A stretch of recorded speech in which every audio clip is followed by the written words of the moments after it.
Module 8. How did economic changes reshape perceptions of gender roles?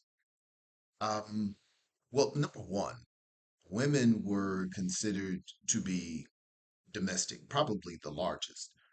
Um, Change is women were considered to be domestics, to care for the home, the children in the home. Their sphere of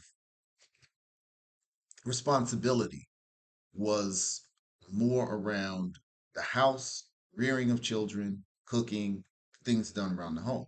When the economic changes happened during this revolution of industry, women and children began to be moved out of the home and into the workforce. So women's role were not changed, but expanded to maintaining the responsibility of all their domestic responsibilities, but also these unique responsibilities that they had in the workforce. Now, while men were subsistence workers that just did enough work around their property, their area to take care of their families, they're now buying the items that they once developed themselves and producing something for sale in industry, if not working in a cash labor system. So men's roles changed from producing enough for my family to be okay to a production mode or a wage employment role where women went from an expansion, not like men, there was a change. Women had an expansion of duties as to where they were still responsible for all of their domestic responsibilities, but many women were forced to be entered into the workforce. And this was disproportionately poor women. Um,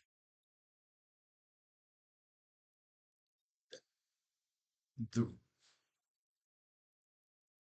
Because of around 1820, there's a huge flow of immigrants coming into the country. Now we have to remember, around 1820 is when this is happening. Why? What happened very recently that would increase the need for a specific um, market for European immigrants? Because we understand that this industrial revolution and market revolution is increasing the need for slavery because we have textile mills and they're processing the raw goods associated from the South or coming from the South. And this market is still driven around slavery because it is built around what slavery is producing. So, why is it there's a huge influx of European people coming in if we already know that there's a huge influx of African people coming in, or the reproduction of Black people in slavery? The Haitian Revolution, remember, it, the Haitian Revolution just ended in 1804. So the fear associated with chattel slavery is very high in the United States. And one of the main reasons of success attributed to the Haitian Revolution was the fact that there were so many people of African descent that they outnumbered the oppressive regime. Hence, people are taking note we cannot get outnumbered. This has already occurred. This was called whitening. So, this is already occurring in the southern portion of the hemisphere. So, now the United States is saying, we're not going to get caught that way. So now it is becoming easier to bring these people into the country. Also, remember the people who are being exploited in the greatest number, not to the greatest extent, but in the greatest number, are poor whites. So now we have all of these factories, but we don't want to pay these people any money. So now we're going to bring people in that we can have a degree of control over and pay them very little. So it's a twofold issue as to why the black migration is happening with the green migration being Europe, black migration being Africa, Africa being slavery, um, the green migration being Europe.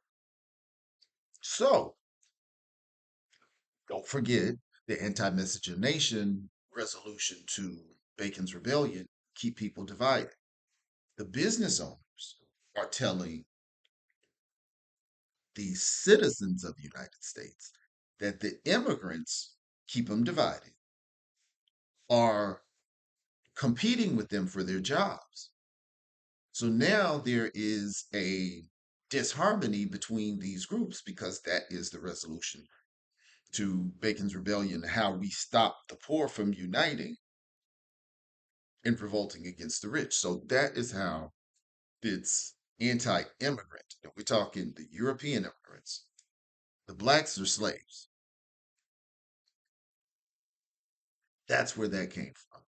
Now, when you the changes in labor are now creating a class difference. Um,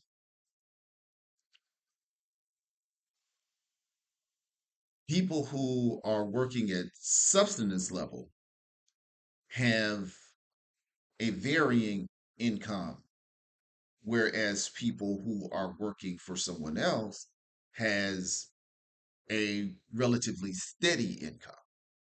And there is a hierarchical responsibility chart associated with industry that was not present when everyone was pretty much just taking care of their own family. So within this hierarchy, there's more and less pay. So now there is a natural class beginning to form for each of these particular groups, as opposed to everyone kind of just taking care of themselves. And it's important to understand the cause and effect of economic changes when mapping how society has changed over time. The development of the country is really associated with the economic changes and what it looked like.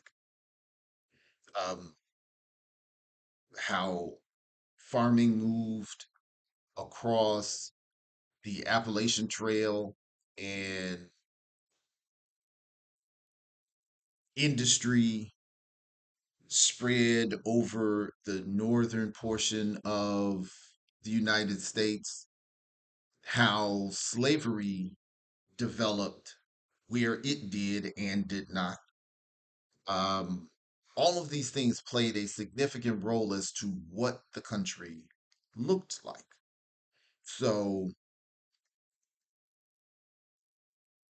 let's bring up, let's see, one second. Okay.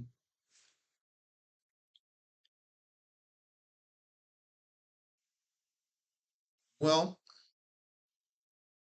probably the greatest impact on the expansion of slavery would be the cotton gin. I also believe that we cannot not um, add into that the growth of American textile industry. Because as the North was developing these companies or industrial markets, it's dependent on greater production in the South. So more things are being done in the United States, making this a higher development source, being able to feed a broader market. But what is generally given specific one-to-one relationship in the expansion of slavery would be the cotton gin. But again, also the Louisiana Purchase help. The more land we have, the more Western expansion we have. The Mexican American War also. Well, for intents and purposes for this chapter, the cotton gin. Um, how did the market revolution change the nature of the American family? Well, that's something that we talked about earlier in the video as to where the domestic sphere increasingly signified a family's class status. So that change from sustenance to industry work to producing goods for sale as opposed to producing goods for consumption. That class creation is pretty much what the biggest change is. And of course, this revolution, this economic revolution, had its great amongst women had its greatest effect on poor women, pulling poor women out of the home, expanding the job responsibilities of poor women as to where they were responsible for their domestic responsibilities as well as their professional when they had to work in industry. And the Erie Canal connected, it was man made. And that was a waterway connected, created to connect the Midwest farmers and the established East Coast original America. And in the 1840s, New England's Association of Farmers and Mechanics and other working men organized to agitate for the limited of a 10-hour workday. Again, with all of the development and great things industry produced in the United States, it is never absent of its abuses. Um,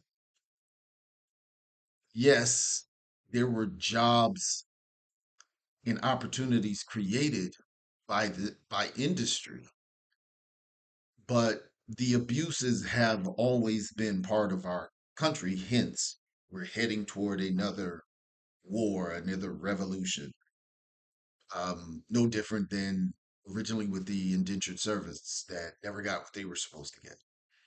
They were working these people from can't see in the morning to can't see at night. They're working these people in dangerous um, situations, uh, all about developing the money. Well, what happened was you began to get the workers to come together and began to appeal for better conditions and better pay. Because you have to think about the mindset of the original American businessmen. These are the people that are setting what life costs to live. It doesn't have to cost anything to live. This is a choice. They're setting that price and purposely paying people below that price. And these appeals go from being friendly. Hey, can you please pay me enough to eat? And you know how much you'd have to pay me to be able to eat because you sell the food. And this, unfortunately, in our history is just something to this day is a fight in society because people who have far too much maintain the people who have a very little to having less than what's needed because then they're always working for them. It's called economic slavery.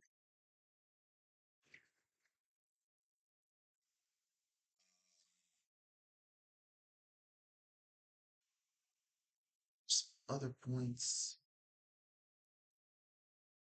I think that's pretty much what we're going to cover for this particular unit review. Any questions? Give me an email.